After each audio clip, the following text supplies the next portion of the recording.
kuteza ndichitaura ndichidaidzisa ndamira pamberi pedare ramambo Mutasa. Ndamira pamberi pedare ramambo Mutasa. Zvese ndezvechokwadi. Zvese ndichataura ndezvechokwadi. Ndikanyepa ndichariswa nemhosva. Ndikanyepa ndichariswa nemhosva. Mwari ndibatsire wangu. Mwari ngaandibatsirewo. Dzikisembo kumutsanangu. Ndotanga. Oye ndiri kuda kunyaya yangu yekuti 2020 ndakapiwa nzvimbo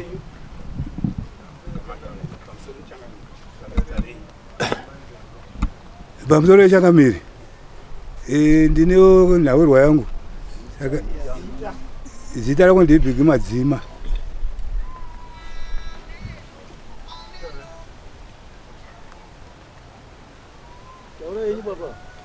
Ndiri kutaura pamberi pedare.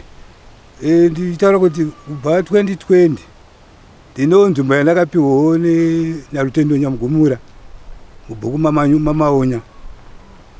Kusvika ndazosvikawo pakuvaka kusvika ndipedze kuvaka nokutoireti nemvura yezinwa 2023 ndo pandakazoona ndakusungwa kwamambo Sanyamandwe. Kwaisa Sanyamandwe ndasungiswa newo kwaShasha. Saka ndakasvika kudare kuyo nyaya ikatongwa nemakurukota anga ariko.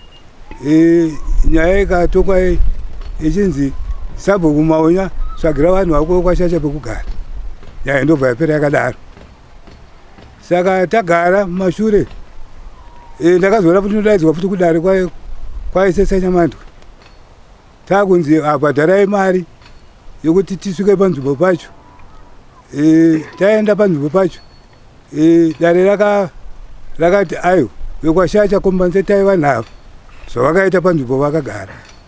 Saka ndobva ndavhariwewo zvinhu zvangu zvandakaitawo ipapo. Ndobva ndavatumira pepa racho. Kubva paipapo havana zvimwe zvavakazogouya kuzofenza vasina zvavaita zvavanga zvataurwa nedare. Ndo nyaya yandavenza panapa.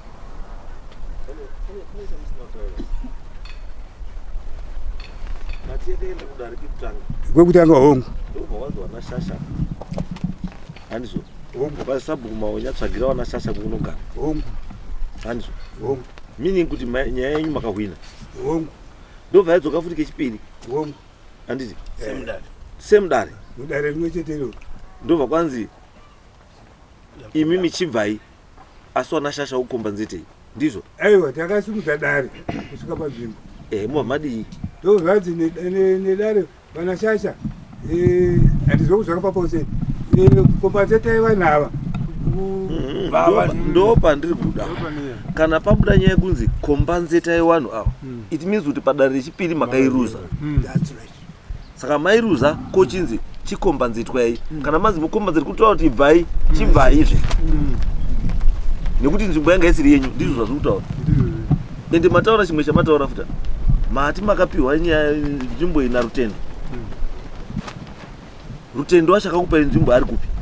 Rutendo wacho ndakamupedza kumufonera pari haana kuuya asi musi wekutanga padare akanga ari. Because nyaya yenyu haifambi because iwe land yese yako wakapiwa ke. Munhu anofanira kunge akamira apo ka. Akagara newe apa ndi Rutendo. Because Rutendo ndiye akapa land kwauri land isiri yake. Ndo zvazviri kutaura. Saka alright chimugarai pasi.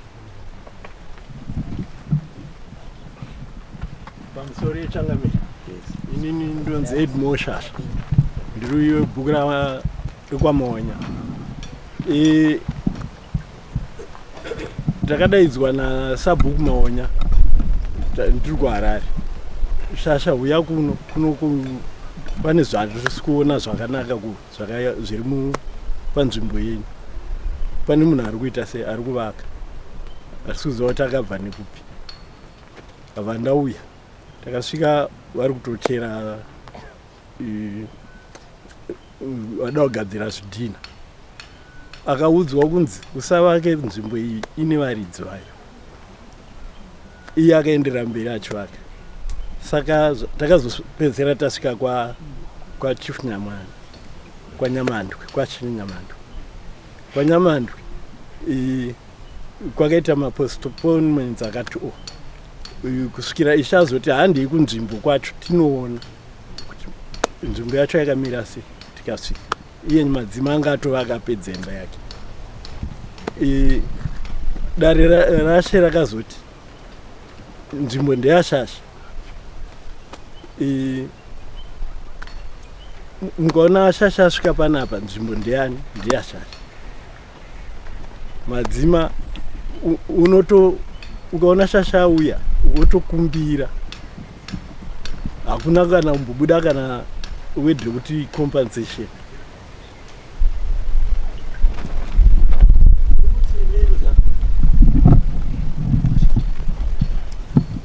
Kwandiri now nyaya yenyu doesn't make any sense. Vavatatuona Nyamugumura shasha because imi mutota nyaya yecompensation inobvira yataurwa nezvayo ende hamuizivi. Asi uyu ari kuuya panapa achiti makanzi kudare kwasanyamandwi compensation. Saka dare rimakaenda rakataura nezvecompensation nderipi? Ende imimi akataurira uyu kuti pauri kuwaka handi pako ndiani? Akamumisa ndiani kuwaka? Akamumisa kuwaka ndiani? Ndisabu kumaonya. Sabu kumaonya ari kupi? Ari kuno ngauya. Sabu kumaonya.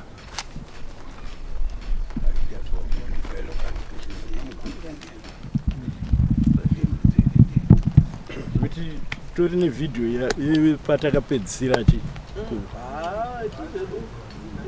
Video tozopindapo zvarema. Izvo zvaasati zvarema.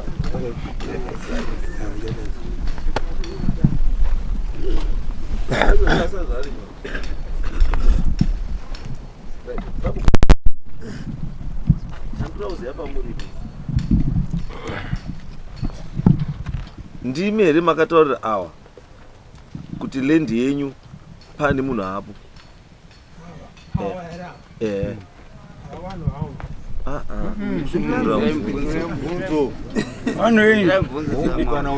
Aya sendera yanga wandiroziva vane problem ye uyayapa kana kuti hapana here anenge ari padhuze achimutaurira. Ndiri kuti imimi ndimi makataurira awa wana shasha kuti nzvimbo yenyu pane munhu hapo. Ndimi wana shasha ndobva wadini? Vane shasha wabva wauya wasvike pamba pane munhu wapo watovaka musha. Munhu iye wakavaka musha uyu wakapiwa ndiani? Ina handimuzivi. Hamuzivi? Handimuzivi. Uyu unozi Rutendo uyu munomuziva here? Rutendo hamuzukuru. Rutendo Nyamugumura. Muzukuru wekanyamugumura. Uyu munhu uyu akaisa wacho ina handimuzivi. Nyaya yedu haisi yekuti munomuziva here kana kuti hamumuzivi. Nyaya yedu iri pekuti paakapa munhu ngepake here kana kuti hapasi pake? Hapasi pake. Hapasi pake? Ngepani? Ngepashasha. Ngepashasha. Uyu musikana uyu makambotaura naye? Upi? Iye Rutendo. Wakauya achiti ndinoda kuisa munhu uyu. Ndikati hapaiti inzvimbo yemunhu. Vanhu vacho varipi? Vari Harare. Baba vacho namai vacho vakafa. Saka wana ndiwo wasara waripo. Saka iwo hapabviri kuti uise munhu kuti adini agarepo. Pamusana pekuti warizive musha waridini wachazouya vana vake. Uyu Rutendo simba iro rero angaruwana kupi? Hatizivi. Zvazi kutobvunza uyu akaisa wacho. Aripi Rutendo wacho? Handimbozivi kuti uri because munoona mamiriro yakaita ndikapa judgment ipo panapa tikazoenda kuseri tozoona kuti nzvimbo ndeya Rutendo. Tozodii ende ukama hwacho waRutendo nana shasha huri papi?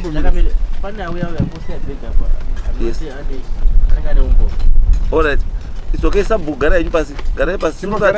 Sumuka yo. Uyo, ruda uyo. Taona tizi zuri ziyo. Pamusoro hii mambo mtasa. Garai sabu pachia. Kana pachia, garai kana pachia. Epi ani maturura. Do wangu patisi. Pasi mstendi yaturunetsana nawo wakuru wedu. Zvakaitika 2016 ndakatenga stendi pazasi peimba yakavakwa mutero. Ira ipapo wakatenga kunani? Ndakatenga tsamba dzacho dzose dziripo. Iwo sabhuku nemapurisa eKwashi wakatoya wakandipimira. Wakatonditi gumira apa. Gumira apa. Leo wakatenga unani. Kuna ili ndakatenga stand kuna mnawa. Verenga iyi pane iyi yanga iri. Pane zvawanga waitirana.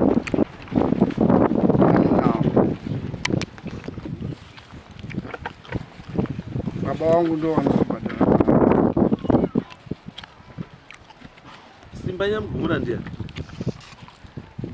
Simba Nyamugumura ndiye. Ndofunga sabhuku 2016 sabhuku ndo wainyatsogara nawo. Ini semunhu anga asvika Simba Nyamugumura ndiani? Iwe ndio une tsamba yacho. Ndani ndio ane tsamba Nyamugumura ari kubvunzwa. Unomuziva? Ari mumakamba ako ayo. Simba Nyamugumura. Aiwa. Ndiye aigara, ndo vanhu vaigara ipapo. Ndo vanhu vaigara paSimba Nyamugumura. Paigara vanhu vekwaNyamugumura. Ndo vaigara ipapo. Ndinoda kuziva. Ndinozoti relationship yestand yako iwewe iyi nestand ina Rutendo iyi zviri papi? Zvazoenda koitika ndezvekuti Istand imwe chete here. zvazoenda koitika ndezvekuti kutaudzana kwavaiita panyaya dzavo sabhuku neawa vasa inini vanga vasinganditauriri nekuti ndine ndakagara nechekuzasi. Saka magariro andandakaita kuzouya kwawaita manje wakuti wakufenza stendi yasamadzima wachiti wapedzerana kudhara. Ndakaona wakudarikira wakuuya kokomberedza kuti nestendi yako wachiti yese iri mumawe. Because iyi tsamba kai yakanyorwa musi wa 14/01/2016. Akanyora tsamba iyi. Handisini. Akanyora tsamba iyi ndiishe Sanyamari. Achinyorera Sabhuku Maonya. Sabhuku Maonya ndimi zvino. Tsamba makamboiona here? Iyi yakadhindwa iyi. Asi museko yakopima mamuripozve nemapurisa eKwashi. Muito nditi gumira apa muiti bhadhara $15 upinde mubhuku. Saka uyu kana imimi muchiti hamuzivi. Alright, mirai. Mirai. Nhawatawa inobatwa. Mirai. Imimi kana muri kubhadhara muterowarusaina hurumende uyu muri kubhadhara kuna Sabhuku Maonya awakagara. Saka Maonya unoti hauzivi sei uri kutambira mutero futi wakundikomberedza futi kuti iwewe unofanira Sabhuku iwewe Maonya uyu ndiwe Aroni. Ndiwe Aroni Maonya. Saka unoti haumuzivi seiko uri kutambira mutero wake. Uri kutambira mutero wake uchiti uri ngewepi? Simukai Sabhuku, simukai. Pamusoro. Nyaya yake uyu handimuziva. Baba wake wakauya naJoji Ishe achitaura kuti isa munhu uyu pai mubhuku. Izwai Sabhuku. Haumiri pamberi pevanhu ba muchitaura kuti munhu handimuziva asi mari yake ndinoiziva. Kuti zvekuti uyu akauya naJoji kana kuti akauya nani hazvina basa. Munhu uyu according kuMutasa Rural District Council atoo mubhuku reMutasa Rural District Council akuzikana because ari kubhadhara mutero. Saka imimi sei makuda kutorera munhu ari kubhadhara mutero kana patikuda kuziva ndepekuti kuti awe ipapo akambopiwa nani? Akapiwa nzvimbo iyi wakapiwa ndiRutendo. Rutendo akaenda kuna Ishe. Unoti uyu munhu waIshe haasi munhu wenyu. Uyu munhu waShe haasi wenyu ba. Uyu Sabhuku hamuzivi. Saka maimunyorerei munhu waShe wemusingazivi kunyorera mutero? Nyora munhu mutambira mutero wake. Izwai Samaonya. Zvinoita murume mukuru wakunda une bvudzi rakachena akangwara Sabhuku. Anda akati pakapiwa tsamba naIshe kuti uyu mubhuku enda wogurire munhu uyu pekudi pekugara. Imimi neruzivo rwamuinarwo rwamuri kuklema kuti munarwo, munodai makati pauruda kuti ndigurire munhu Ishe hapaiti nekuti ngepaningi. Saka kana makataura izvozvo makazotambirire, muri kutambirirei mutero uyu?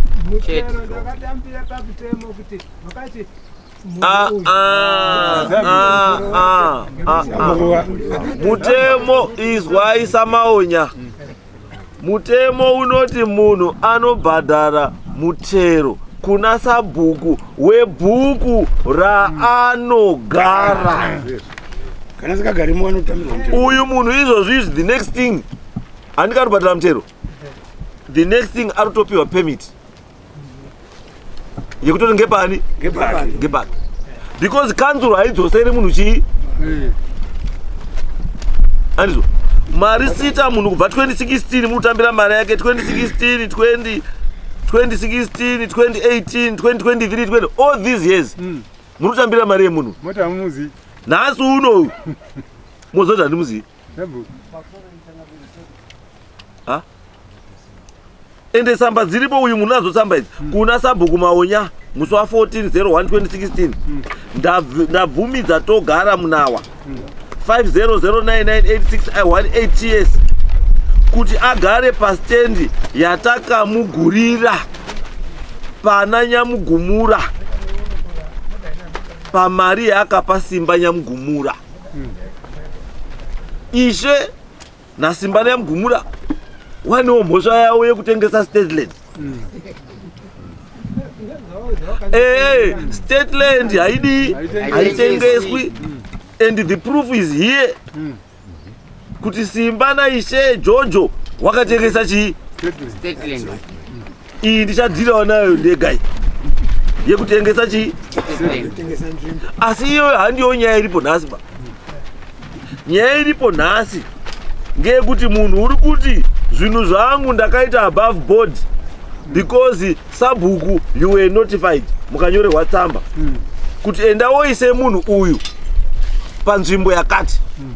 Mukatora tsamba iyo sabhuku mukaitambira mukawirana nazvo to show kuti makawirana nazvo makabvuma kutambira mutero wemunhu uyu paakagara makore ese aya muri kutambira chii? Andizvo. Saka muri kutambira mutero uyu muchiti ngewenyi.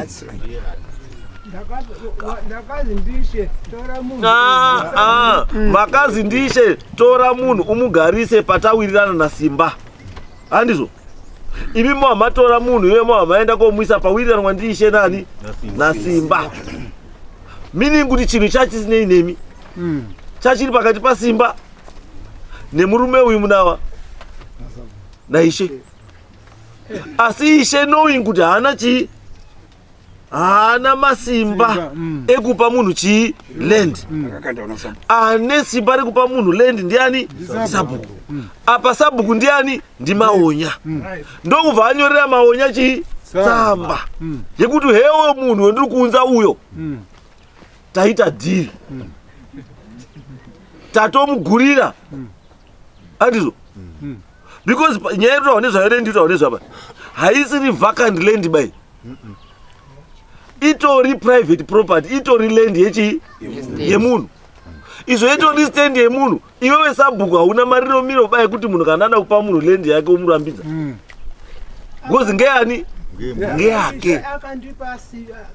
Akanditi iwewe isa munhu uyu ndikati kuti ndirambe inini kuti ndiise zvimwe zvakataurwa ndiani ndiIshe zvinodini hazviiti. Ishe akanditi iwewe maonya isa munhu uyu ndikati aiwa nzvimbo iyi inzvimbo yemurisi. Simba uyu Nyamugumura naRutendo Nyamugumura ukama hwawo huri pasi. Mukomana muningira. Mukomana muningira. Meaning kuti Simba naRutendo handiti wakawirirana kuti wape vanhu awa pekugara muproperty yani yavo. Ndosaka ndataura kuti chiripo izvi zvinoda kudiwa ndechekuti paroda kupruviwa kuti land yakapihwa uyu munawa ndisimba nani narutendo ngeani ndo pane nyaya yese ngea kana iri yawo wane right yekupa kana isiri yawo izwai pandatanga kuta suspicious sabhuku ndepekuti sabhuku imimi makaenda kozviita complainant panyaya isiri yenyu chakakupai simba imimi rekufonera wana Shasha Harare kuti pamusha penyu pakuwakwa mukaona activity kuti pamba pemunhu munofonera ndiyo tsika yenyu here yekuti mukaona padongo pari pamusha pevanhu munofonera vanhu vacho kuti pamba penyu pakuwakwa interest yenyu yekufonera wana Shasha yanga imbori papi? What is your relationship nani nana Shasha? Wana Shasha sei warugara kuHarare wachisiya pamusha pasina munhu? Shasha warugara kuHarare wakasiwa ndi baba wacho kufa kwakaita wari Harare. It's not a problem, haisi mhosva. Ende kana dongo riripo rikanogara kuita dongo kana chi nderani nderawo. Saka ndakavachengeta. No. Saka ndakachengeta nchizovatara kuti padongo penyu pande vanhu vacho kuya kwakaita izwai sabhuku kana mapa munhu lendi imimi harisi basa renyu rekuchengetedza lendi iyo ibasa yemunhu amapa rekuchengetedza lendi yadi why makaramba muine interest yekuchengetedza lendi yamapa? Where is your interest?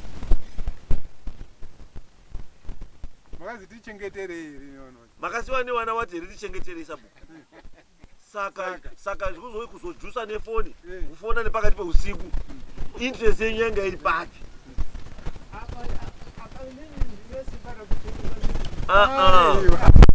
Sabhuku pandiri kuonana ndiye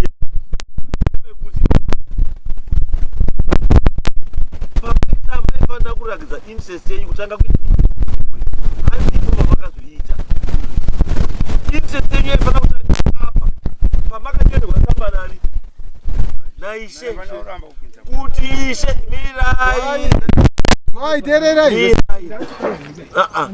ndati mirai pamakanyorerwa tsamba naishe ndo pamaifanira kunga makatanga kufonera wanani wana Shasha kuti wana Shasha uyai kuno ndine tsamba iri panapa yandanyorerwa naishe stand yenyu yakudini yakutorwa mirai madaro murunzwa madaro yanga isikazosviki nyaya kwese kwayadiko kwayasvika because yaifanira kunga yakavharirwa papi apa ndo paifanira kunga yakavharirwa anditi asi makaenda kuti nyaya ende kokura why mareceiva tsamba iyi anditi movha maenda kopinza aiwa kasva kana musina kupinza mubhuku mutero uyari kubhadhara sei kana muti amuziza because chinoti munhu abhadhare mutero kana angapinda mubhuku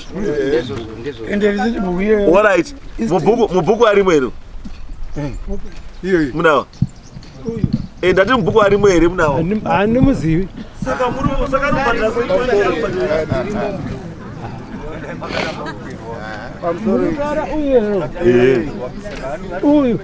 uyu mukomana handimuziva ndoda mutaura chokwadi mukomana uyu inini handimuzivi uyo ndinoziva ndi baba wacho sabhuku mubvunzo ndeyekuti kana musingamuzivi pari kubhadhara mutero uyu kwamuri ari kubhadhara achiti ari kugara papi? Yes, kana muchiziva baba wake munomuziva. Mirai. Kana muchiziva baba wake uyu munomuziva sekuziva kwamurita wana waShasha. Because wana waShasha wari kuchengetedza zviro zvababa wavo, baba wavo namai hapasisina. The same thing na Munawa.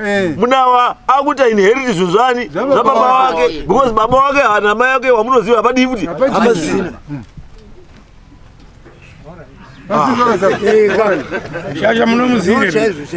No, wana Munawa nana Shasha wari muserichi, wari musame class. Wese mune maparents amunoziva. Chamusikazivi chii? One. Andizwa iyo nyaya yatopera uyo munawa munomuziva shasha munomudini unomuziva andizwa sei wana shasha izvizvi pauya kofenza after mawataurira kuti pane munhu akugara pamba wakaenda kofenza nemusha wani nelendi yamunawa wamunoziva imimi mukadini imimi kufanza kwakaisa shasha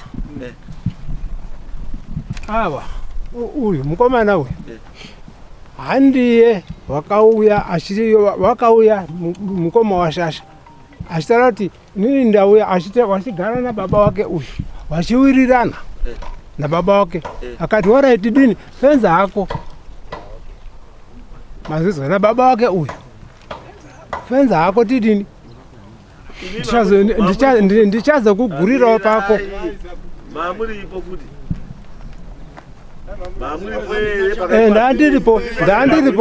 ndandiripo apa wakataura nababa wake ndandiripo ipi fenzi yakaiswa mwedzi waperawo aripo akati atauriwa nibaba wacho kuti isusu takudini takufenza yadhi yedu akati horaiti fenza henyu baba ndakasiya kumbawo nedziro wanga vachitakura mapaipi awanga vadaidzirwa futi nasabhuku wacho kudzikisa ari kugadzirwa mvura yakaitwa nawo ndakasiya kumba wariko garai pasabhuku nyaya yenyu manje hatichaipedzi nhasi ba ngatiipedze next week ndiri kuda ishe Sanyamandwe ndiri kuda baba munawa ndiri kuda imimi sabhuku ndiri kuda Rutendo ndiri kuda Simba ndiri kuda Shasha family ndikuti nyaya iperi because makatora iso haitoperi because zvozvo raitinawo muruti ishe wenyu akakutaura tsamba ndoda kuti wani ishe imi murambe pamberi paishe kutsamba hamuna kudzora makabhadhira mari yopinda mubhuku $15 dorazi yemutero yegore racho irororo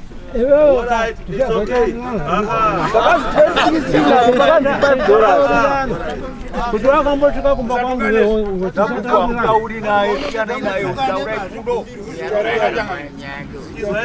ndati wanashasha imi wanashasha ka ndikatoti ndine urombo nenyaya yekuti mune pamuri rwandiwa pamusikazivi muri rwandiwa but imi hamusi kuona kuti muita sei muri rwandiwa munhu ari kuuya kwamuri achitanga ari kuitirai favor asi pasina favor akakuhandirai kuseri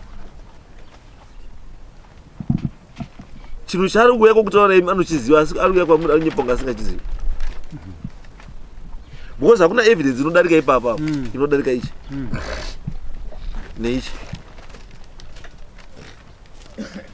ichi ukaona uchitosaina pasi perisiti kuti Aaron chi Maonya it means kuti you are in agreement yekuti uruziva kuti munhu ari mubhukumani mako saka kuti munhu auya pamberi pedu achinyepa kuti handimuzivi asi ari kutora mari yemunhu idzi tsamba dzani idzi tsamba dzaishe idzi dzakanyorwa kwaari dziripo futi ine tsamba handi dzokuti tsamba ndedzekunyepa ba because isho akadhinda dzese dziri tu dzese dzine zvidhindo idzi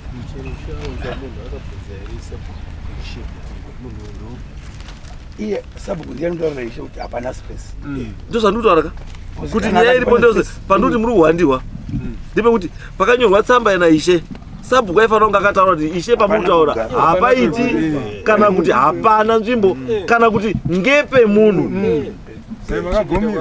but sabhuku haana kuzviita ba sabhuku akaenda kuisa munhu mubhuku aisa munhu mubhuku wobva aenda kobhadharisa muri munhu mutero meaning kuti he was in agreement from the word go but nhasi akuya kutaura pamberi pedare kuti handizivi ndinoziva baba wake uyu ndinoziva baba wake iye pese apanga andoripo sabhuku imi bambo sabhuku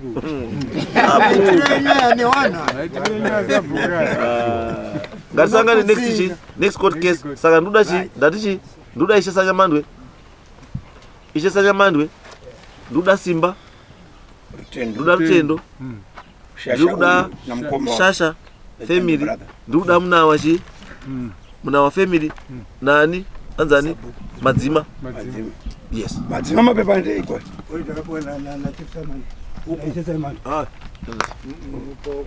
tambira po makatu yeye nyumale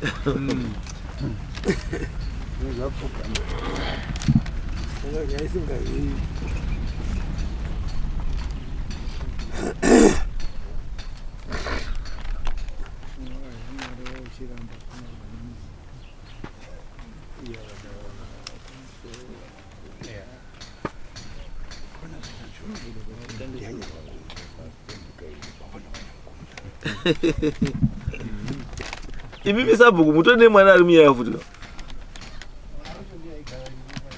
mwana wenyu imimi mwana wenyu imimi Sabhuku ari muyayi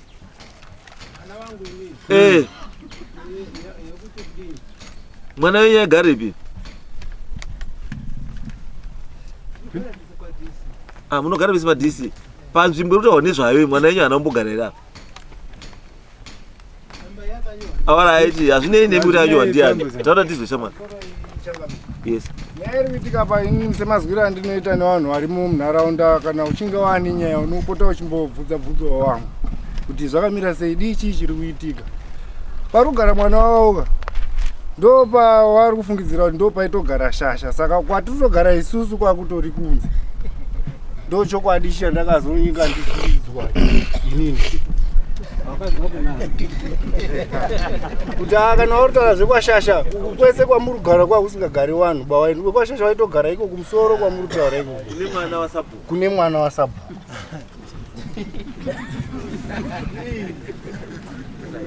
ndizi kwaitofudzirwa mbudzi ndosaka ndandiuda ishe pana wozi nyaya yanyorwa ndiani tsamba iyi ndiishe anyora nyaya takaenzanisa tikati Shasha abhadhare zviwakwa zvese zvakaita Madzima nevamwe wese kusanganisira mwana waSabhuku asi zvaakuitika Shasha waakuramba uyezve waakubata Madzima chete achisiya mwana waSabhuku Shasha okay anyway aiwa ndiishe sanyamandwe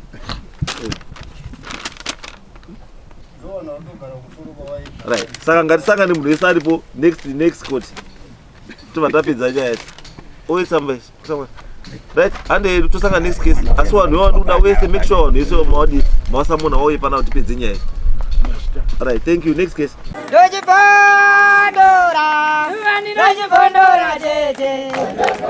Teachcatch MTV inokupa nyaya dzakasiyana-siyana dzinoitika mumatunhu atigere neakatikomberedza, dzinotyisa, dzinofundutsa, dzinokatyamadza pamwe chete nedzinosetsa. Kuti musarasikirwe nenyaya idzi, munoenda pa YouTube channel yedu Teachcatch MTV, mondo subscribe ipapo, musakanganwe kulaika pamwe chete nekushare, musazokoshiwe kupfanya kabhatani ako ndokabheroka kuitira patinokanda chinopisa munoyeuchidzwa. Teachcatch MTV tinodzifambira.